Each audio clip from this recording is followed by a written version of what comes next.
Ciro, yo esta entrevista la he estado masticando. Ciro Molina, ¿cómo estás? Gracias, tío. Gracias por venirte a la artillería, a la cervecería. ¿Te gusta la cerveza? Sí. Sí, ¿no? Sí, la negra más que la rubia, pero... Está bien. Mira, ¿sabes por qué he estado masticando esta entrevista? Yo tuve dudas, porque cuando concebimos este programa, yo soy franco y quiero que lo seas también, ¿vale? Sí, lo que puedas, porque tu tema es delicado. No digo peliagudo, porque no, porque esas cosas ya tenían que contarse y se han contado, pero es delicado. Es delicado porque yo entiendo que si uno rememora determinados episodios, si quiere rememorarlos, puede perturbarlo, ¿no? Pero yo te he visto a ti últimamente poco perturbado y más guerrero. Porque tú eres el portavoz en las Islas Canarias de vamos a decir, la infancia robada. Y cuando hablamos de infancia robada, hablamos de niños niños y niñas, de los que se ha abusado físicamente. Y entre eso físicamente, sexualmente. Y tú fuiste un niño al que le robaron esa parte de la infancia. Tú ibas a la iglesia de Monaguillo, ¿no? Todos de chiquillo alguna vez, alguno hizo de Monaguillo, yo nunca hice, pero bueno, casi estuve. Y daba mis misas en casa y esas cosas. Emulaba lo que veía en la tele, ¿no? Era un chiquito. ¿Te acuerdas? Había unas galletitas Marías así muy chiquitas. Sí. Esa para mí eran las hostias consagradas, ¿no? Entonces se la daba ya a mi familia. O el pepino, ¿no? Los trozos de pepino. Los trozos de pepino también se podían hacer, efectivamente. Pero tú fuiste a la iglesia y ¿qué empezó a ocurrir?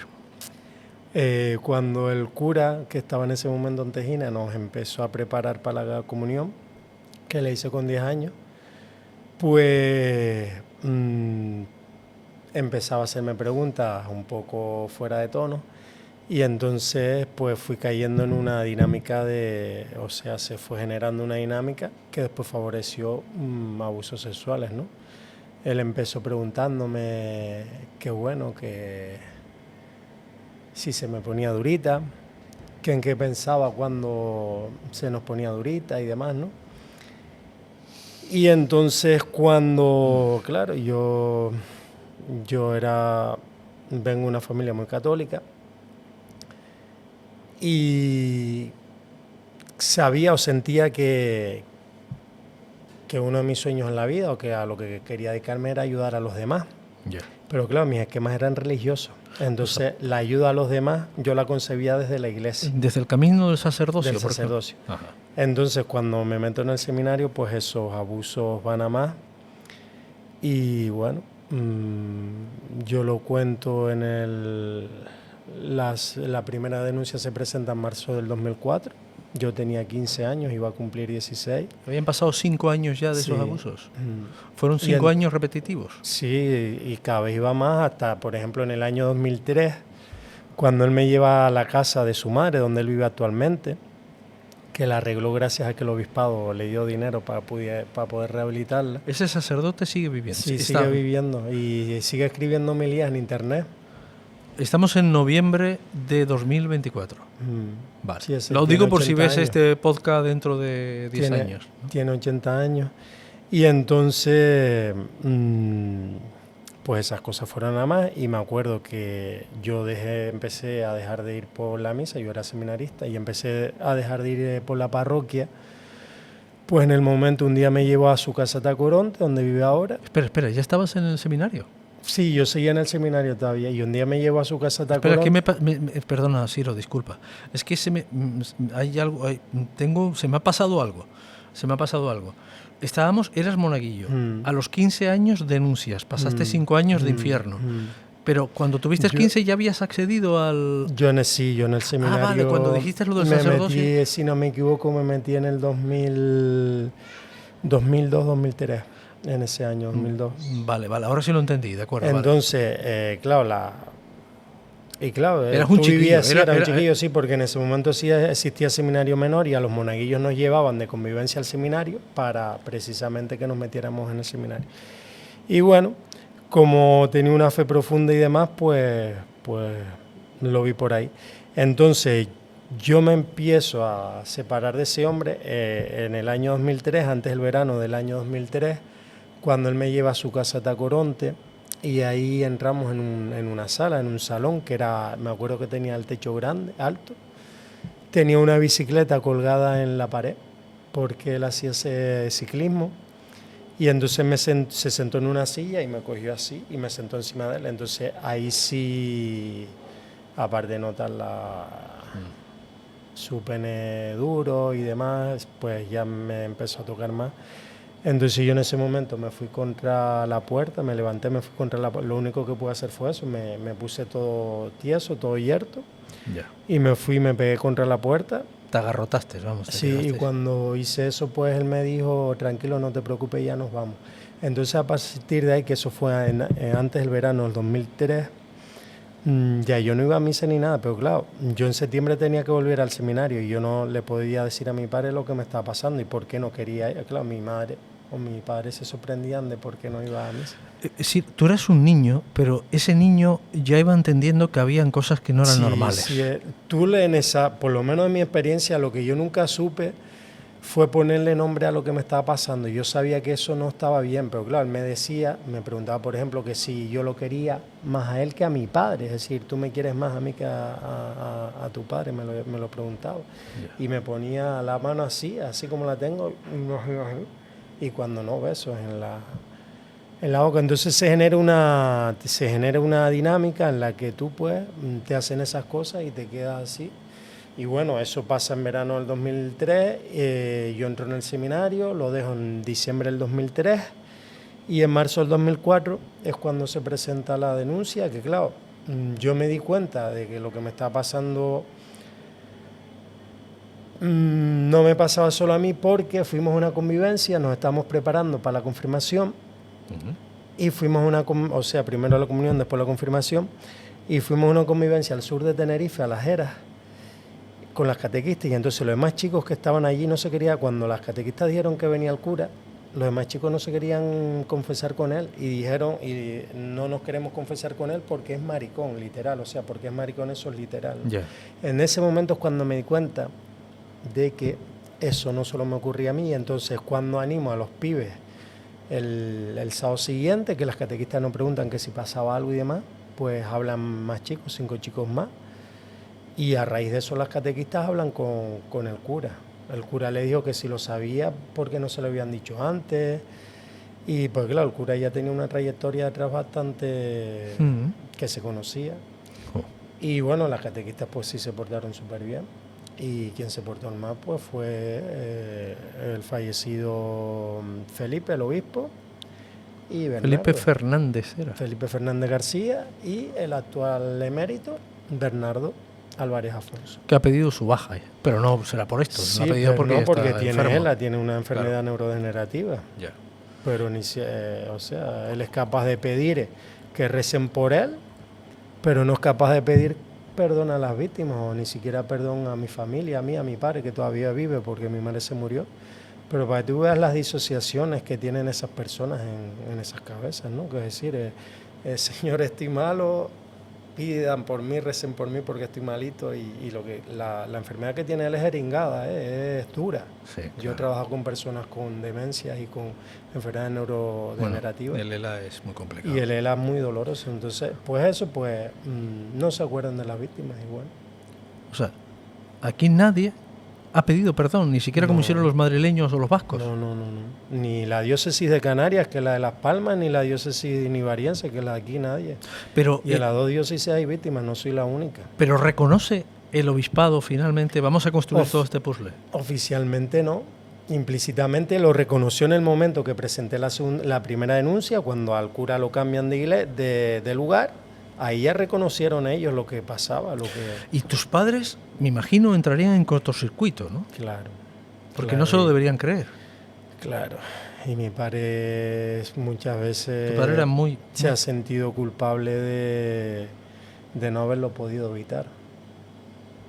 ¿Sabes? Porque tú no esperas que eso te lo vaya a hacer ni un cura, ni un profesor, ni un maestro. O sea, al final es una persona en la que tú pones toda tu confianza y no esperas nunca que alguien así te haga eso.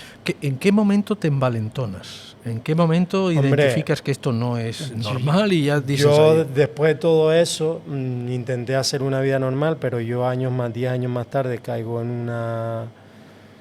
Yo sufrí insomnio, mi vida ha sido un tormento hasta el 2014, que es cuando presento la segunda denuncia. Yo tenía que seguir aguantando a ese cura en mi pueblo. Ese cura iba, como no había una denuncia penal, pero claro, no hubo una denuncia penal porque a mis padres, los curas que tenían ascendencia sobre ellos, tenían poder sobre ellos, pues los convencieron para que no hicieran nada, sino cómo vas a meter al chiquillo ahora en un proceso penal si es probable o puede que no lo pueda afrontar o no lo aguante o tal. Entonces lo mejor para él es lo cambiamos a cura y ya no va a estar cerca de él y ya está, y se solucionó de esa manera. Y entonces, pues bueno, las diferentes cosas que desarrollas cuando te pasa todo eso, porque claro, pues el terrorismo que sufrí yo social, de que te llamen amenazándote a tu casa, de que a tu madre no le den la paz en la iglesia, de que se cambien de acera, o sea, al final sientes que el malo ha sido tú y eres tú. O sea, la comunidad se puso a que favor se mueve de él. alrededor de la iglesia o dentro de la iglesia. Se pusieron a favor de él. Por lo menos en mi pueblo fue así. Y yo estoy contando así de cabeza que tú pasas entonces 10 años de tormento, de insomnio, de ansiedad. Como si tuvieras una orejera. Caminando porque había que caminar, pero tienes ganas de quitarte la vida y de... Tú eres de Tejina. Sí. Ya, eso es un sitio que aunque es grande es pequeño. Todo el mundo se conoce. O sea, y allí ibas, como decías, con la cabeza gacha. Sí. Yo he sentido mucha vergüenza de mí mismo. Cuando yo nunca tuve la culpa de lo que me pasó. Y lo peor es que eso me pasó porque nadie hizo nada. Es decir, este cura allá en Vallehermoso, en los años 70, hay 2 víctimas más que sus testimonios son públicos. Ya lo hacía, lo hizo en Charcolpino, en Garafía, en San Juan en Tacoronte, estuvo en Vilaflor, en Arona. Hubo curas que se reunieron con Felipe Fernández para que no fuera a Tejina, cuando se enteraron del nombramiento suyo. Y sin embargo lo mandaron, o sea que dentro del propio clero había gente que quería mantener a ese cura fuera de Tejina porque sabían cómo era. Ya. ¿Y en Tejina fuiste tú la única víctima? No, hubo más chicos. Si ellos no quieren dar la cara y ellos, bueno, ellos me dejaron solo. Los demás chicos que hablaron con la catequista me dejaron solo y después se armó tal escándalo que parece que el único que había hablado era yo. Y eso es triste, o sea, y bueno, al cura le querían hacer homenajes en Tejina. Él seguía apareciendo en el libro de las fiestas. Hubo gente en Tejina que quiso recoger firmas, no sé si la recogieron para que el Felipe lo volviera a poner en Tejina de párroco. El día de mi confirmación, que fue en marzo del 2004, sí, o en marzo, o en junio del 2004, pues hubo una manifestación con pancartas por fuera de la iglesia y yo tengo el recuerdo de estar subiendo por las escaleras de la entrada de la iglesia, la fachada de la iglesia, y estar la gente ahí con pancartas pidiéndole al arcipreste de Tegueste, que era Miguel Ángel Celderés, y a los demás que volvieran a poner a ese cura en Tejina, para que tú veas. Hubo mucha gente que defendió no toda Tejina, porque yo también, vecinos del Pico me apoyaron mucho y vecinos de la calle arriba, o sea, del resto de... Pero ese cura... ¿Cómo logras demostrar todo lo que te está pasando? Hombre, porque yo en su momento mantuve una correspondencia con Monseñor Alfredo Pros Jordá, que era un alto funcionario del Vaticano, no era obispo, pero tenía el rango de monseñor. Y si todo eso lo tenía guardado, y bueno, porque hay informes psicológicos que le dan credibilidad a mi testimonio. Y bueno, a la vez de que pues salen también los testimonios de todos los otros 2 chicos. pues, pero al principio a mí me dijeron que yo estaba levantando falsos testimonios. De estos dos chicos de La Gomera, dice. Sí, sí. Vale. A ver, yo tengo pruebas documentales con las que de hecho, porque todo esto se inicia, o sea, yo denuncio por segunda vez cuando ya mi cuerpo no podía más, yo necesitaba hacer algo para sentirme bien, entonces en el 2014, que ya el Papa Francisco había hecho un motu propio, en el 2013 si no me equivoco, o cercano a eso, pues entonces yo presento la segunda denuncia. Tuve que denunciar 2 veces por lo canónico, o sea, para que veas. Entonces a partir de ahí, con ese paso yo me empiezo a liberar, se celebra un juicio canónico y cuando ya venía la expulsión de Roma, pues el cura pidió dejar los hábitos, o sea que ni siquiera fue expulsado. Pero ese hombre está, se supone que jubilado como cura, pero sigue escribiendo homilías en internet. Entonces eso ya fue un paso y la Iglesia nunca me ha permitido acceder a ese expediente canónico, que se supone que ahí están los testimonios de los testigos, tuve que llevar testigos y demás, y todo eso dio credibilidad a mi testimonio, ¿no?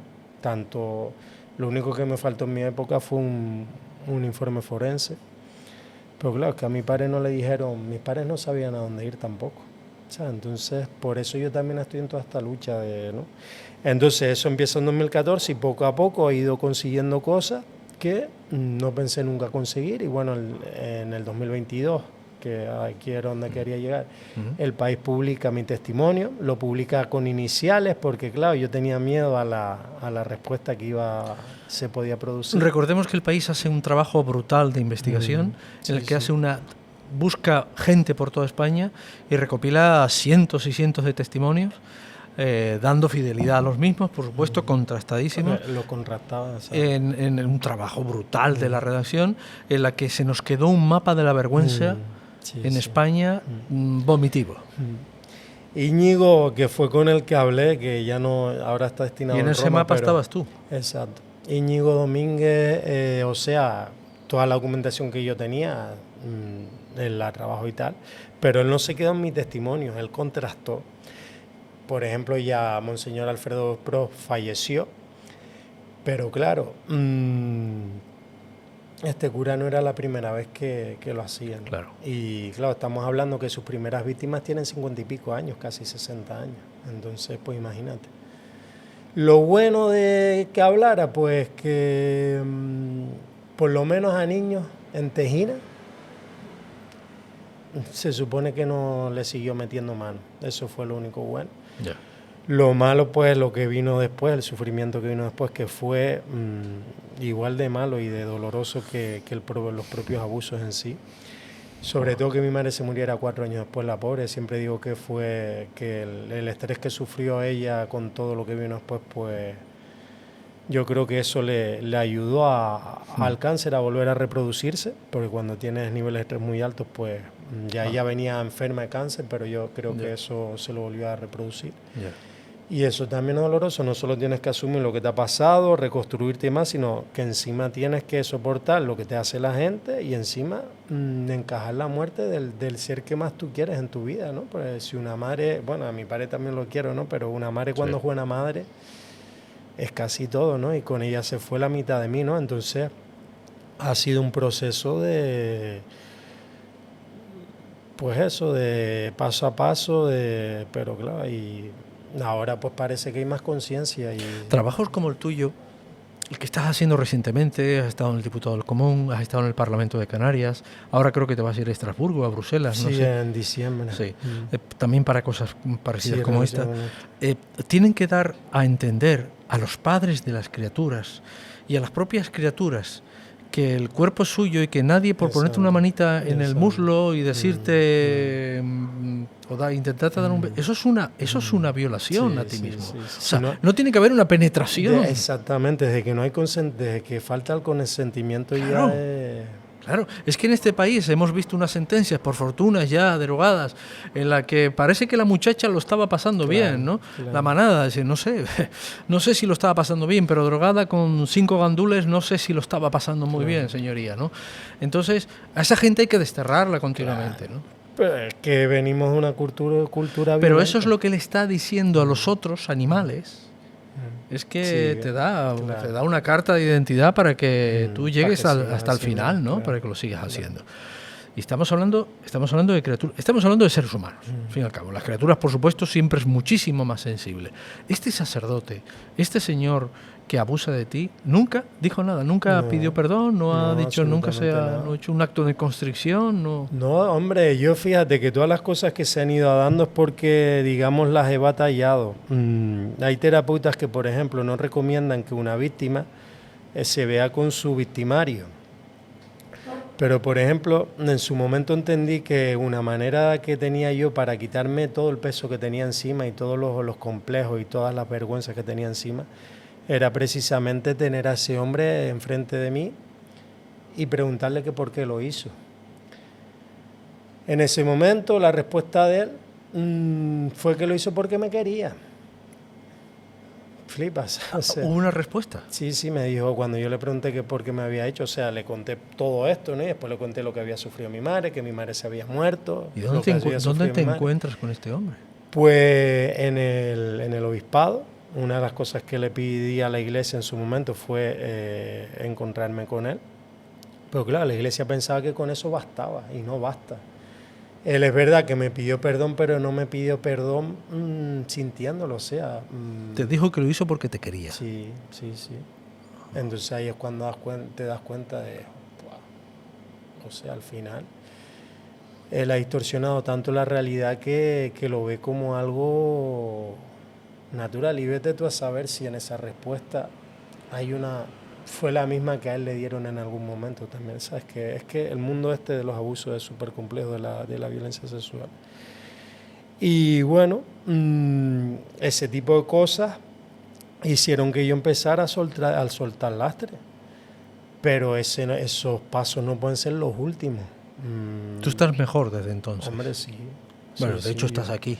De hecho sí, ya compareces sí, en el Parlamento, ¿no? Sí, De hecho la cadena SER creo que te hizo un seguimiento sí, también sí, después de lo sí. del país, ¿no? Esas cosas, hablar siempre en público cuesta, pero lo hago porque, sobre todo si alguna persona, algún niño o algún adolescente que esté pasando por lo mismo, o alguna chica, que no sientan vergüenza, que es difícil verte en ese momento porque, por ejemplo, a las víctimas de Rejón, ¿quién las iba a creer? Claro. Cuando el primer argumento que se dice es que lo están denunciando por que quieren su dinero, por ejemplo, ¿no? Ya.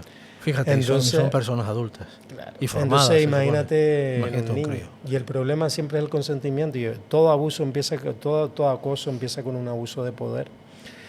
Entonces, mis padres me decían siempre que nunca me dejara tocar por nadie mayor que yo. Claro. Pero esa frase no la relacionaba con lo que a mí me estaba pasando. Porque el cura no era, fíjate tú lo inocente que era uno también. El cura no era una persona mayor, era el cura, o sea, era... Tú pensabas que ese hombre no iba a hacer nunca más. Era la autoridad espiritual, ¿no? Claro. Era el contacto que tenía. ¿Cómo iba a hacer ese hombre algo malo? Claro. Entonces, si a mis padres los hubieran prevenido, la gente que sabía que ese cura era así, pues probablemente no me hubieran dejado nunca solo con él. Y claro, yo a mis padres no los puedo responsabilizar absolutamente nada, porque mis padres me educaron lo mejor que ellos pudieron, de la mejor manera, me han dado unos valores que si no fuera por ellos no los tuviera.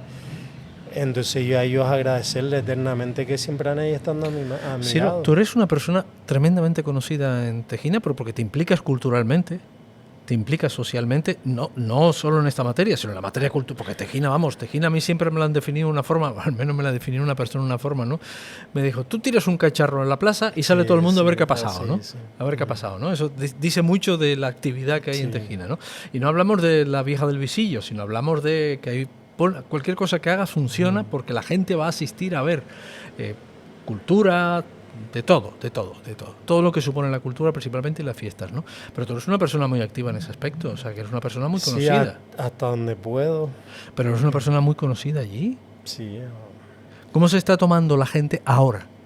Hombre, este presente lo que estás haciendo, que está saliendo en todas partes.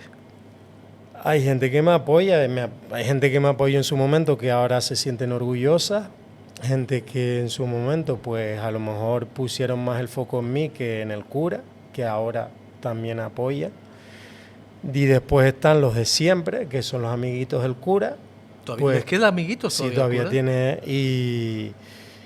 Y que siguen sin saludarme y que no me saludarán nunca. Yo tampoco espero que lo hagan. Porque creen que ya no me duele que no me saluden. Antes sí me dolía, pero porque, ya no. Porque esos amiguitos del cura piensan que ponerte una mano encima, de sentarte sobre su pene erecto, de darte besos, no es un abuso. Eso no es para tanto, claro, eso no es para tanto. O que te dé un beso en la boca, o que sentir su... genitales. Su eso aquí, pues eso no es para tanto. O sentir asco, o sentir su aliento a café. A ver, eso. Que, por ejemplo, el aliento al café, el café a mí sí me recordó durante mucho tiempo a él. Yo olía al café. Ya, me lo estoy imaginando. Y me venía la imagen de estar sentado con él en la sala de la casa parroquial o en el banco de la iglesia parroquial. Incluso cuando te cogían el batisterio por aquí y tú así para que le besaras a él la mano. Esas son las cosas que quedan. Claro. A veces los abusos suceden cuando te alejas del victimario, pues desaparecen, pero el problema es lo que viene después a nivel del sistema nervioso central, al nivel de la psique.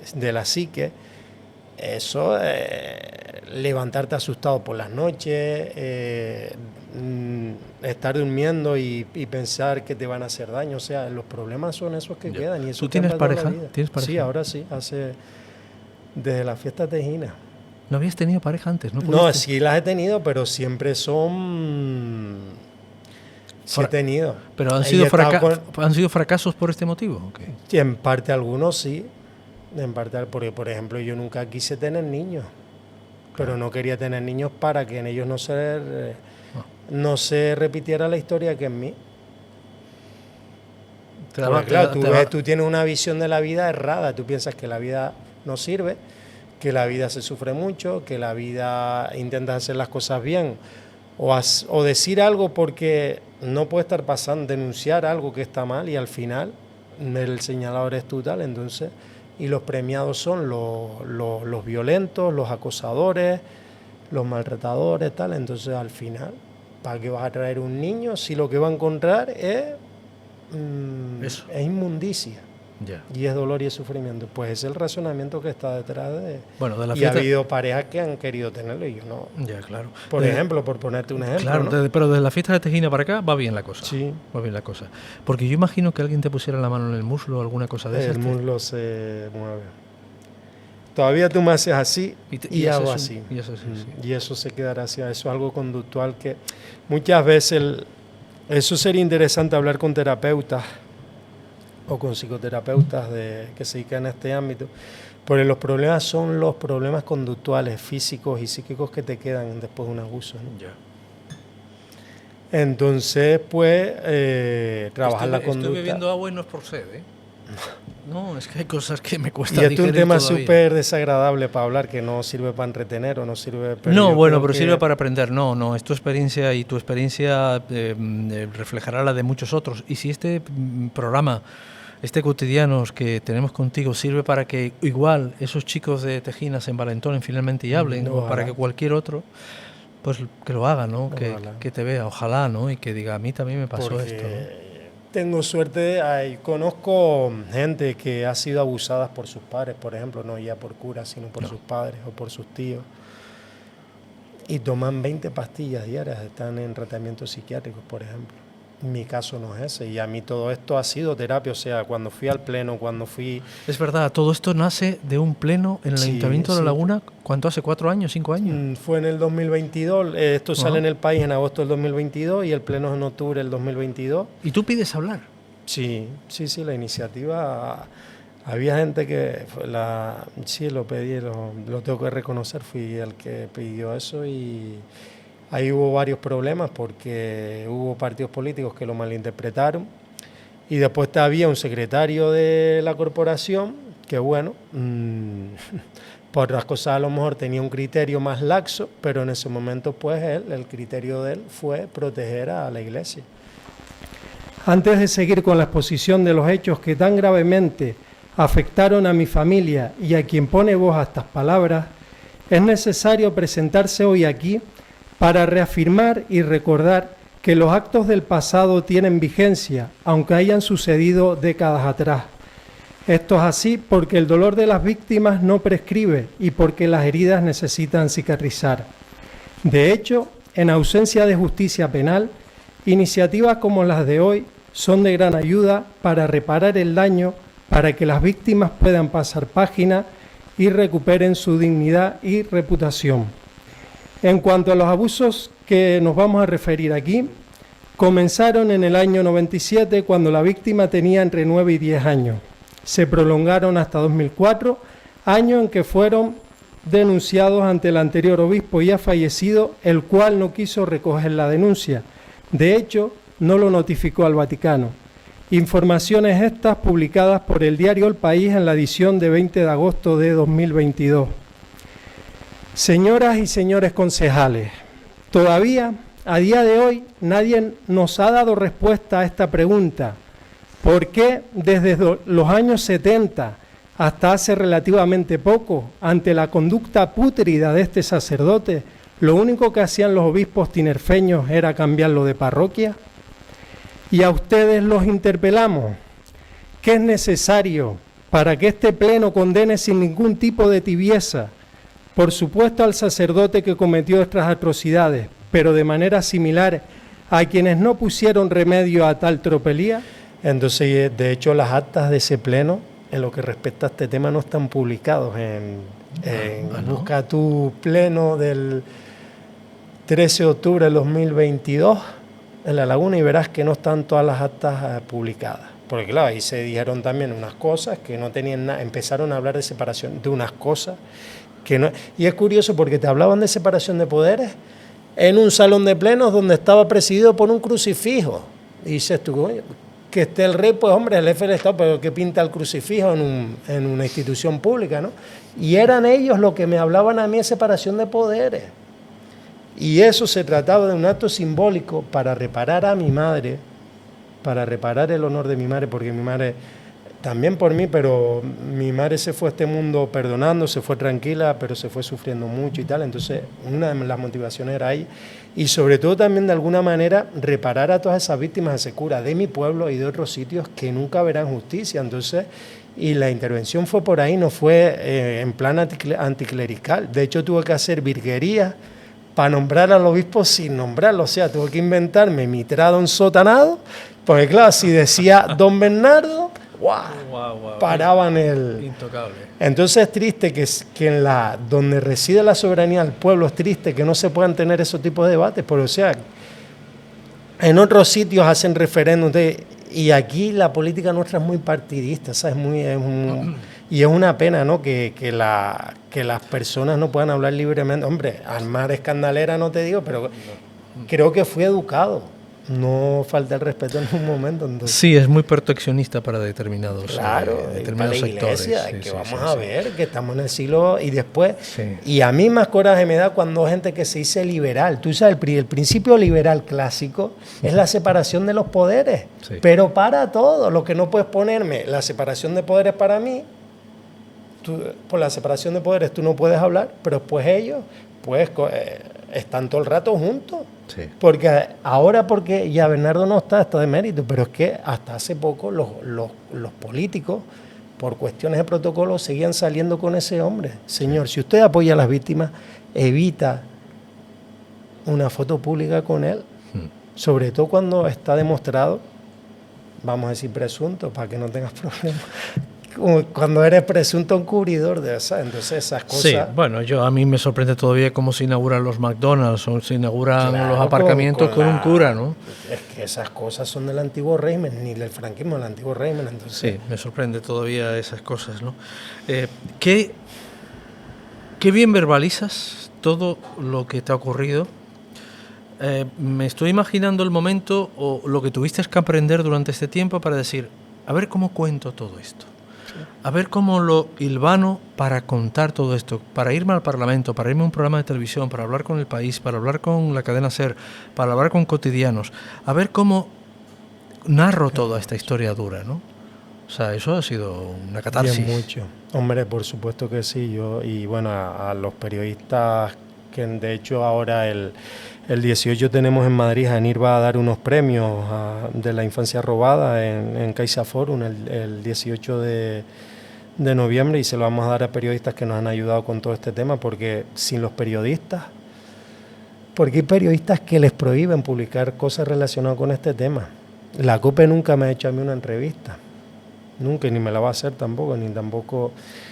Y toda mi vida, ¿tú te crees que tengo necesidad de que mi vida esté publicada? No tengo necesidad ninguna. Tú pones mi nombre y sale todo lo relacionado conmigo. Entonces, pues la COPE no es religión digital. Que religión lo he hecho, no, religión digital. Es otra cosa. Es que ahí hay muchos cristianos de base, cristianos católicos y de otras confesiones cristianas que hacen mucha falta hoy en día. Ahí sí está Cristo, fíjate, en región digital sí está Cristo, sí, ¿no? Porque hacen autocrítica. Ay, claro. De hecho, sale tu comparecencia en el Parlamento y sale una nota amplia de tu comparecencia en el Parlamento en región digital, que para mí, que no conocía muy bien cuál eran la línea editorial de región digital, para mí fue un show, ¿no? Dije, ¿cómo? Y cuando ves lo que publican, dices, caray, ¿no? Religión digital es la gente que lo lleva, es gente grande. Y es gente grande porque, déjame que me ponga un poco teológico, solo un minuto, es gente grande porque a pesar de que con Juan Pablo II se empezó en la Iglesia, el concilio lleva una línea, el Concilio Vaticano II, pero después con Juan Pablo II, pues surgieron un montón de movimientos que eran muy revisionistas con el Concilio Vaticano II. Salieron los polacos, salieron los Estados Unidos, salió el Opus Dei, o sea, bueno, un poquito antes lo pude, pero con Juan Pablo II, digamos que emergieron muchos grupos reaccionarios que son peores que los puritanos protestantes, que es lo que han llenado la iglesia de los últimos 20 años, de los últimos 30 o 40 años, la han convertido en una iglesia de doctrina nada más. Entonces, esa gente de religión digital es la iglesia del conciliar, y es una iglesia muy humana. Ahí ves gente que para con judíos, que para con musulmanes, que trabajan el ecumenismo con otras confesiones religiosas, y por eso es gente grande, porque es capaz de manteniendo sus principios sin renunciar a ellos, pues es capaz de acudir al otro, de encontrarse con el otro. Y yo creo que esas cosas en el mundo que vivimos hoy es bonito, ¿no? Porque incluso en los partidos políticos te encuentras, a veces funcionan como sectas, ¿no? Son como muy... hay mucha falta de libertad, diría yo. Pues en el mundo de religión digital, con esa gente, con Vidal, con Bastante, incluso con Lucía Carán, que ella es una monja dominica conocida. Y es bonito que eso quede, y es bonito que esas cosas se publiquen. ¿Por qué? Porque ese portal digital es leído en Latinoamérica e incluso en las Filipinas, que todavía habla español. Y claro, aquí las cosas ya no se pueden evitar, pero todavía en esos mundos que siguen, donde la iglesia tiene tanto poder, pues probablemente se estén ocultando los casos. Entonces es importante que esas cosas salgan para prevenir otros casos. Y claro, en el Parlamento no hablé para hablar de mí, lo nombré, pero lo importante ahora es que se lleven a cabo acciones políticas que vayan en la línea de proteger más y mejor a los niños, a las niñas y a los adolescentes. Porque si eso no lo conseguimos, seguiremos fracasando, y bueno, son un montón de cosas que pedimos. Pues. ¿Qué camino te queda rápidamente? Pues eso, que seguir por ahí, ¿no? Seguir por ahí, porque el Parlamento Canarias pues saque cosas bastante interesantes que creemos que hay que hacer. Ahora hay que ir al Congreso de los Diputados, a la comparecencia del Defensor del Pueblo, y lo siguiente será el Consejo de Europa en Estrasburgo, para seguir, porque allá este tema está más avanzado. ¿Y estás convencido que seguirás ahí en la lucha? Sí, hombre, porque es que si somos europeos políticamente, pues nuestros niños y nuestras niñas tienen que estar igual de protegidos que los niños de los países nórdicos, por ejemplo. Entonces hay que trabajar ahí. El pasado no lo puedes evitar, pero puedes crear presente y mejorar las cosas. Pues, ahora con el tema de las redes sociales, aplicaciones como TikTok, ahí hay un problemón que, bueno, otro día si quieres hablamos de eso. Pero es que hay menores que están cayendo en redes de trata y de prostitución por redes o por aplicaciones que pensamos que son inofensivas y no lo son. Los banean, tal, y después ya, y claro, hoy quieren dinero fácil, que es una de los ganchos por los que los cogen. Entonces los retos que vienen por delante no son más flojos, son más complejos, más complejos. Sí, lo brindamos. De Bueno, verdad. Yo, aunque ha sido duro, dime. Dice mi cuñada que cuando se brinda hay que decir salud porque belleza sobra. Salud porque belleza sobra. No te quepa ninguna duda. Gracias. Iba a decir que salud porque belleza sobra, es bueno. Iba a decir que pensé que me iba a salir... El programa es duro, o sea, lo que tú has dicho es duro. Pero bueno, como lo estás diciendo, como veo que lo tienes tan bien asumido, ha sido más fácil, más llevadero. La historia que me estabas contando me estaba rasgando por dentro. Pero como la contabas, me pareció que lo tenía superado, con lo cual notaba que no sentías dolor. Y eso es lo que me preocupaba de este programa, que estuvieras aquí sintiendo dolor. Hombre, guay, siempre que uno habla de esto, ve al niño que fue, o al niño que todavía uno lleva dentro. Pero todo esto a mí me está sirviendo para reencontrarme con ese niño y querer a ese niño, ¿no? Porque lo importante a veces es pues no culpabilizarte, sino asumir las cosas y abrir puertas y crear conciencia y sobre todo querer a ese niño que nunca tuvo culpa de nada. Gracias, Ciro. A ustedes.